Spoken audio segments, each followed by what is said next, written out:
2 Orlando Pirates, not Polokwane City. Sanibona bafethu uvane lo. So namhlanje sokhuluma ama-positives nama-negatives ale game adidlalwa namhlanje. Namhlanje kade sibuka i-Orlando Pirates yangempela. Namhlanje kade sibuka ibhola langempela. Abafana bakhombisile ngempela ukuthi akuseseyona i-preseason manje. Sekudlalwa ibhola langempela. Sesiphumile kwi-preseason. Right now we are displaying ibhola esizolidlala ku-Betway Premiership. I know i-Betway Premiership ayikaqali but kuyama games e-PSL aseqalile. MTN 8 asiqalile MTN. I-Pirates siyibeke ethubeni lokudlala i-semi-final. Kwi-semi-final ngenzeka ibhekane ne-Sundowns, ngenzeka ibhekane ne-Stallions, ngenzeka ibhekane namaZulu noma iSkhune United or iTS Galaxy. Yabo ama-team kanjalo iwona ama-team ongenzeka sibhekane nawo kuma-semi-finals. But ke ngizokhuluma ngegame yanamhlanje. Ngizoqala nje ngama-positives. Ungijabulise kakhulu ukubona abafana abathenga i-Orlando Pirates abashasha bedlala.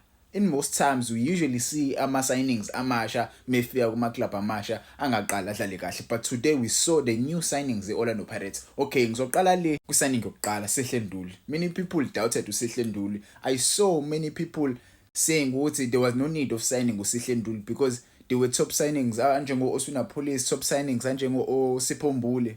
But uSihle Nduli abantu abaningi bebengamlindele ukuthi umjidi uzoperforma nje. For me uSihle Nduli, he was my man of the match kule game le. Ngokwami uSihle Nduli ube man of the match yami. Indlela adlala ngakhona kule game le ngempela umjida ulikhuphulile izinga la. Mina ngokwami ngangazi vele ukuthi uNduli une-experience. Umjida ngempela unayo iquality kuyikona ukuthi ama-club amakhulu la ku-Betway Premiership awamboni. Angazi kokwenze njani engafuna ukumsayina ama-club amakhulu, but ke Orlando Pirates yafika umjida yamsayina on a free transfer. On a free transfer, Umjida right now is playing with one of the biggest players in the country. Another player Orlando Pirates emsayinile bafethu Oswina Police. Oswina Police ke uyena mdlali namhlanje uthole i-man of the match. Umjida yes ubeyideserve i-man of the match because uma usubheka i-penalty efike ngaye negoli elihle. Igoli elihle bafethu alikorile umjida. We saw i-combination eqhamuka kuyena uSihle Nduli, ibhola elisuka lapha esiswini la kubani la kuRadjopane. Ngisazokhuluma ngoRadjopane bafethu. Laswa Radjopane la kubani la kuyena Oswina Police washaya igoli elihle mfethu. I like the way he didn't celebrate against his former club because umjidi uyayirespecta kakhulu iPolokwane City. But kuningi Oswina Police asawusinika kona as ama-Orlando Pirates fans. Umjidi uyadlala ngempela. Many people were doubting him again because his last season stats eKuPolokwane City, ama-stats akhe eKuPolokwane City bengekho mahle ngaleyo ndlela, but umjida indlela adlala ngakhona uyakhombisa ngempela ukuthi ikhona equality. It is that last season he was playing with abadlali abangenalo lelo gqozi lo. You saw iPolokwane City today. Polokwane City in the first half you saw ukuthi no man, this team was defending deep. They only caused ama-threats ku-Orlando Pirates second half. Yabo ilapho khona siyibona iPolokwane City siqala idlala ibhola, but first half you saw Orlando Pirates idlala ngempela. Another player bafethu Sipho Mbule bafethu angazi ngiyoze ngikhulume angazi ngiyoze ngifike iphi uma ngikhuluma ngoSipho Mbule. Lo amjida bafethu uyadlala bafethu. Lo amjida uyiquality lo amjida. Ngithandazela nje ukuthi angalimali, ngithandazela ukuthi angabi nama-off-field troubles because siyamazi ukuthi umdlalo kanjani.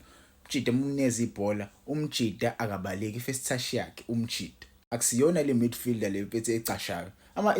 In most cases ama-midfielders ayedlala Orlando Pirates last season ayilokhu ethanda ukucasha. Yabo angithandi mina midfielder ecasha kakhulu. Umbatha last season angifuna umgxaya kakhulu Umbatha, but when I saw Umbatha edlala last season asiyona ile midfielder ehambayo yocela ibhola. Ama-midfielders amaningi awanayo leyo mentality la ku-Betway Premiership okucela ibhola. Uyafuna ukudlala umjida amnikezeni ibhola. Ngiyayithanda i-mentality kanjalo. As a midfielder you must ask for ibhola because you are the one who connects all these players. Ibhola liqhamuka kuwena. Everything comes from the engine. The engine Orlando Pirates right now is rejuvenated. We have a new engine Orlando Pirates right now. You saw i-engine yanamhlanje, i-combination yaSihle Nduli benoSipho Mbule. Indlela abadlala ngakhona, they are new players Orlando Pirates. They just came in from iSkhune United, from Stellenbosch, but abajida indlela sebedlala ngakhona ngazi sebedlala ama-seasons amaningi. They only played I think 4 preseason games. They played 4 preseason games. But indlela sebedlala ngakhona right now kawutsade baqala ukudlala ndawonye. Le combination yaSipho Mbule noSihle Nduli sisazodla ngayo.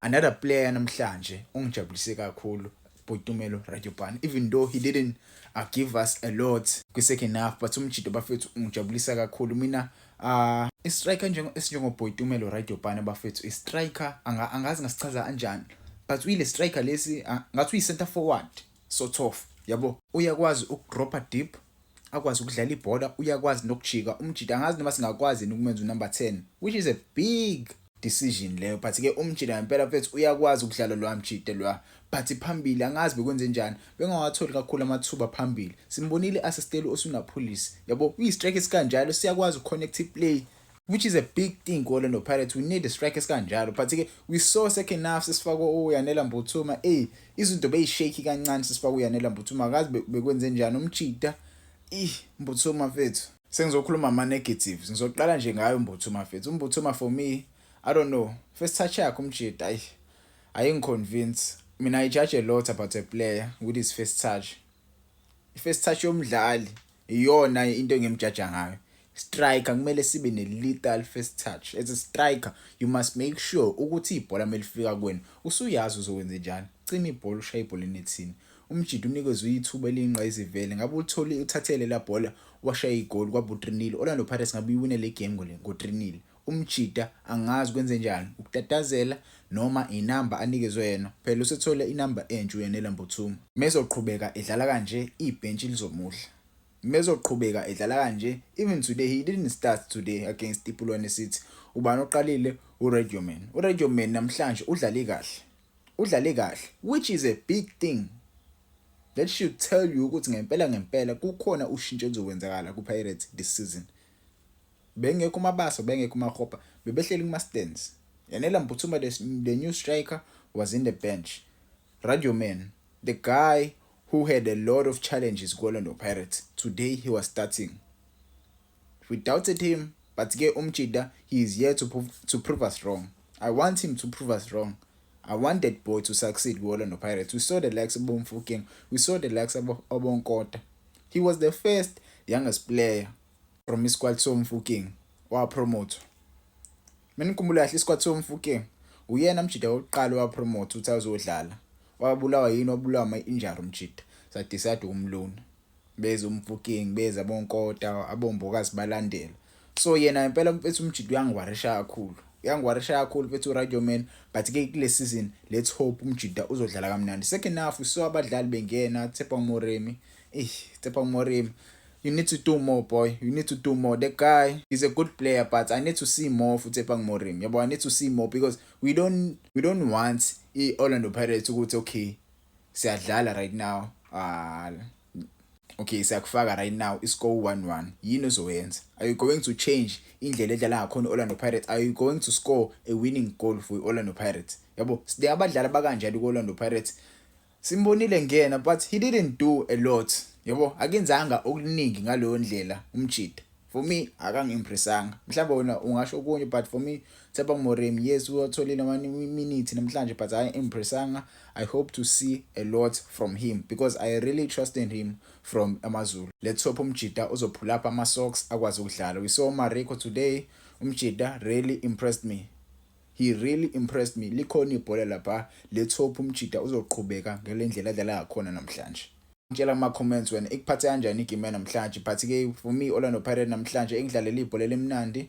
second half the boys were a bit shaky I don't know maybe mhlambi igame bese sifuna ukuyimanage singadlali kakhulu because vele igame bese siyiphethe yabo beku2-0 bese silide because we saw Ipulwane City is attacker more often second half yabo bathola amathuba amaningi Ipulwane City but ke abadlali bethu badlale kamnandi Sipho Chain ungijabulisa kakhulu Sipho Chain bafethu ngimbonile ephuma mfethu umjida ebamba amabhola yabo I think lento le ucoach uhambile wayilungisa lento leyo yogoalkeeper bethu ukuthi bangaphumi babamba amabhola kahle yabo lento ama set piece ama corner kicks namhlanje bayilungisile abajida bakwazile ukudefenda kahle kungijabulisile ukubona into kanjalo Sipho Chain engathi ungaqhubeka kanjalo mfethu uyibambe kanjalo because umfana omncane udlala uzoqhamuka azothatha isinkwa sakho simbonile uButhelezi ade hlele Masters ngibonile odi quality ade Masters Orlando Pirates right now sinaso a squad depth this is what we call a squad depth when you pay money for good players this is what you get